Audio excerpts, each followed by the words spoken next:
and I'll just point it out, but then we'll go on deeper dive. Do you see how it bounced off and actually hit me here? Now, I'm wearing armor, so it doesn't matter, but if I wasn't, that possibly could have hurt. Now, this is one of the big problems with nunchucks, even over flails. You see, a flail becomes a flail.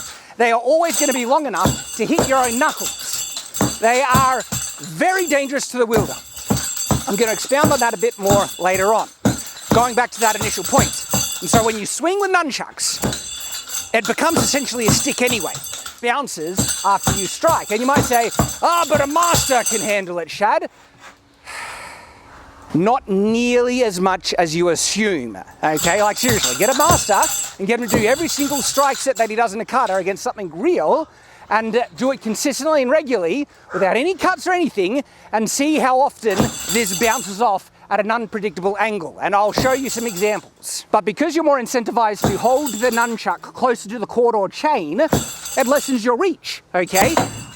Look at it, like, there. And remember, if you hold it down here, like I said, it's far more dangerous. You can, and I will also do some demonstrations to show you.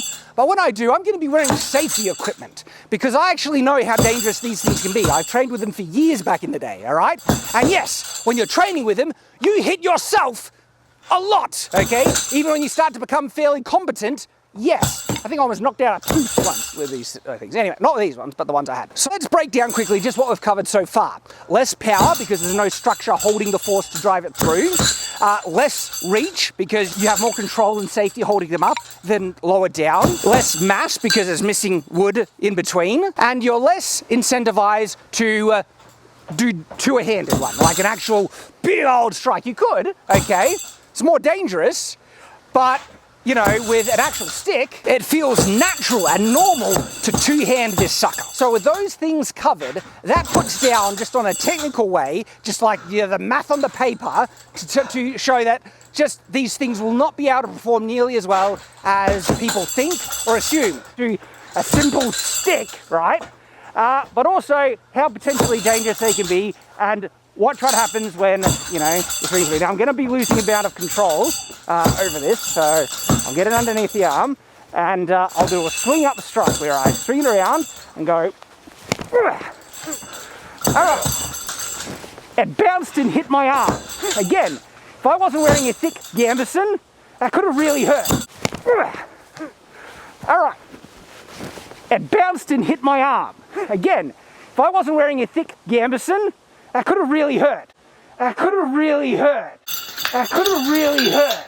That could have really hurt. That could have really hurt. That could have really hurt. That could have really hurt. That could have really hurt. That could have really hurt. That could have really hurt. That could have really hurt. That could have really hurt. That could have really hurt. That could have really hurt. That could have really hurt. Do a simple stick, right? But also how potentially dangerous they can be, and what happens when, you know, now I'm going to be losing a bout of control over this, so I'll get it underneath the arm, and I'll do a swing up strike here. I swing it around and go. All right. It bounced and hit my arm.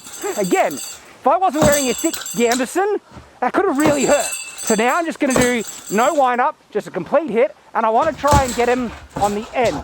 So first let's look at power, but also watch where this bounces when I strike.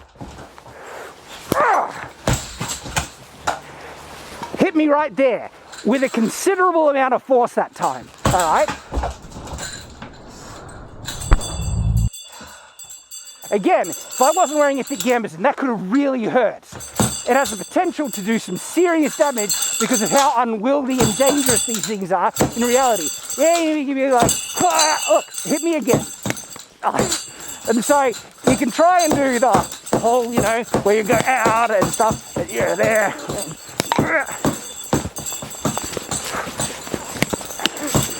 Again, hit me on the arm. So now I'll hold it. Those are largely irrelevant because no matter what you do to try and reduce the chance of these things bouncing to hit back you, they still have a chance of doing it. No matter how good you are with nunchucks, no matter how much you've trained with them, master, and you know every single angle of attack to help try and mitigate their danger to the user, they are vastly, like orders of magnitude, more capable of hitting the user than any other weapon that I can really think of, including the flail, alright? So even if you train in such a way to reduce the likelihood that it might, it still can, and it is still far more likely than any other weapon. Ergo, they're garbage. Know your place, trash!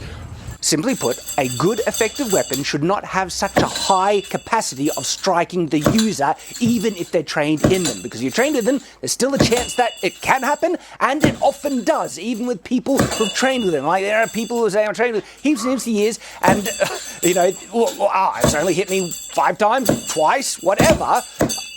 Okay, do you know how many times I've hit myself with a stick or my own fists in training? 0. And that was actually a funny comment in response to my first video. It's like, someone said, they're better than nothing? I don't know, Shad. I've never hit myself with my own fist, and I got a good chuck of that. But it's actually a valid point, okay? Now, would that make you not want to use them at all? No, because there are a lot of reasons why people would want to use them. Tradition and how fancy they are being the biggest ones, in my opinion, not necessarily their effectiveness, because I think we tend to try and justify things that look cool, that we have some emotional connection to, you know, Bruce Lee used them, and then look for ways to justify them, oftentimes concluding on less efficient techniques to do with them that, yes, they do work, but are more difficult to pull off with them than if you were to use another weapon or just even your bare hands. But, of course, you can generate more power with these things than your bare hands. That's kind of the thing that classifies it as a weapon, essentially. But I just want to re-emphasize the primary point that I'm making here, is that it doesn't matter how good you are with them, doesn't matter how trained you are in terms of whatever strikes, these things have a much greater capacity to deflect and hit you more so than, like I said, any other weapon I can think of. Hence, they're one of the garbage tier weapons.